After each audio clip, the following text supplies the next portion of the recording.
জীবনের প্রতিটি অধ্যায়ের একটি গল্প থাকে। কেউ শুরু করেন শহরে, কেউ শেষ করেন অজানায়। কিন্তু একে মুজিবুর রহমানের গল্পটি আলাদা। তিনি শুরু করেছিলেন নিজের গ্রামে, শেষও করলেন নিজের গ্রামেই।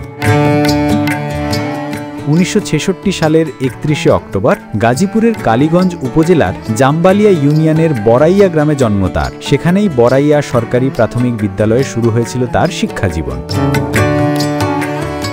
দীর্ঘ শিক্ষাজীবনের পর সেই বিদ্যালয়ে প্রধান শিক্ষক হিসেবে ফিরে আসেন এবং 30 বছরের শিক্ষকতা শেষে সেখান থেকেই অবসর গ্রহণ করেন।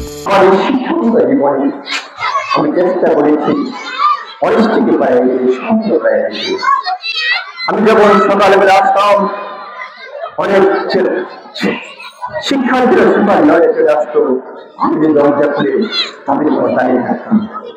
এই দৃশ্যটাকে আমার মনে কেন্দ্র করেছে। আমি কারণ হচ্ছে প্রতিটা ছাত্রের নিরাপত্তা দেওয়া ছিল আমার বড় দায়িত্ব।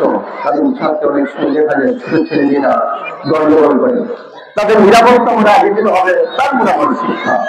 শনিবার 1 নভেম্বর সকাল, বিদ্যালয়ের প্রাঙ্গণে আবেগময় এক দৃশ্য। শিক্ষক, শিক্ষার্থী ও অভিভাবকদের চোখে জল। প্রিয় শিক্ষককে বিদায় জানাচ্ছেন সবাই।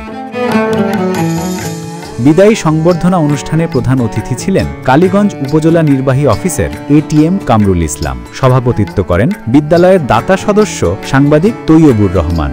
বক্তব্য রাখেন সাবেক সভাপতি, শিক্ষকবৃন্দ ও এলাকাবাসী।